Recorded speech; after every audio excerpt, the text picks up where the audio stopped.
Bonjour, aujourd'hui je vais vous raconter l'autre moitié de l'histoire que j'ai racontée hier. Ça commence maintenant.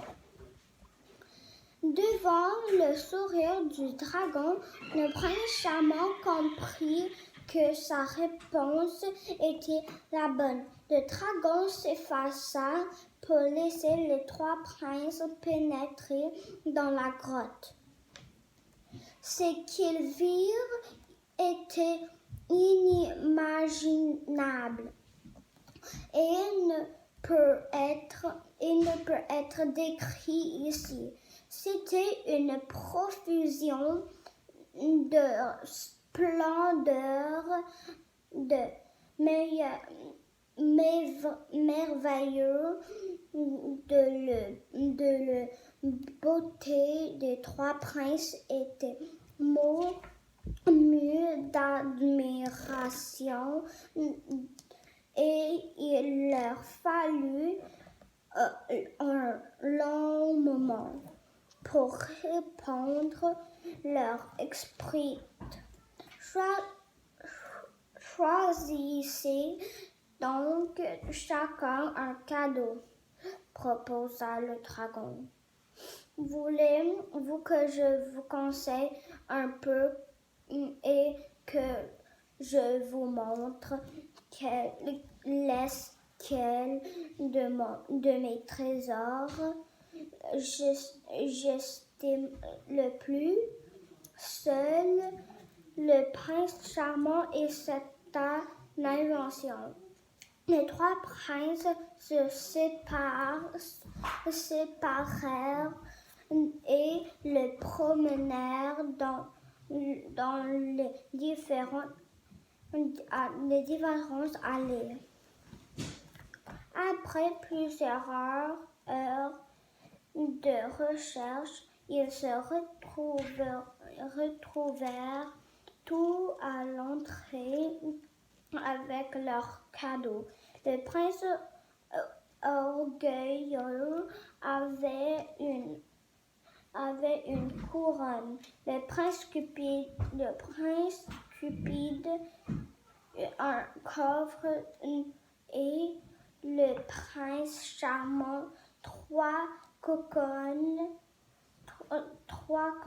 de chenilles. Les deux premiers princes se mirent à rire. Tu t'es bien fait avoir par les dragons. Tu ne risques pas d'épousser la fille du roi avec un présent pareil.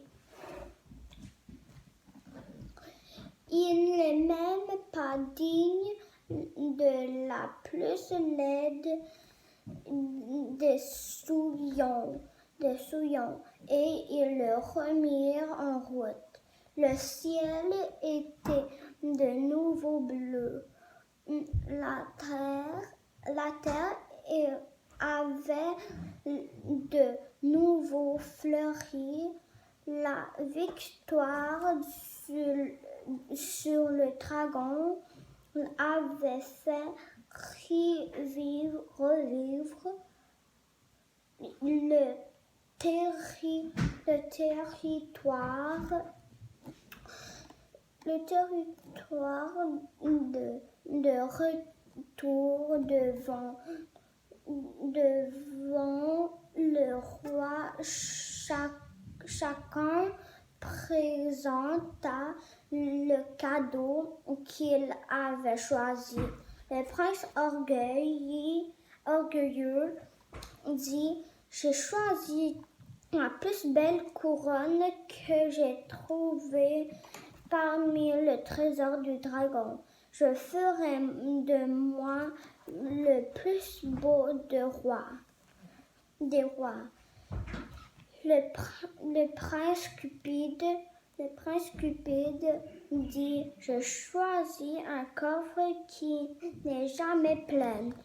Comme cela, je pourrai je pourrai mettre le plus d'argent possible sans jamais m'arrêter. Le prince charmant dit, j'ai ramassé ces 3 cocones de chenilles. Les petites bêtes fabriquent un fil de soie qu'elles filent en un cocon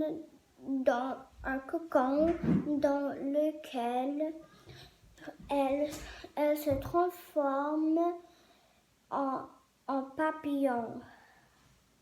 Ce fil est aussi fin de fragile que la rosée du matin et permet de faire les étoffes riches et précieuses que nous exporterons dans le monde entier.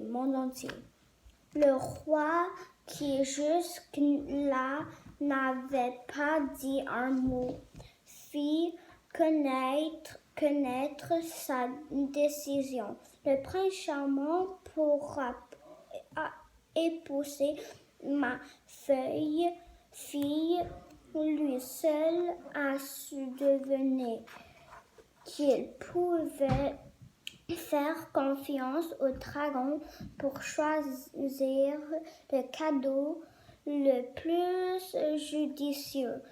Le dragon est mon fier ensorcelé par une méchante fée, et seul un prince qui lui ferait confiance pouvait le délivrer de son sortilège. Il nous rejoindra à la cour dans peu de temps. Le cadeau pour lui. Et en effet, partout dans le pays, on mit du point de élevage de vers à soie et l'on produisit les plus beaux tissus de tous les temps. Le prince charmant et la princesse qui étaient toutes autant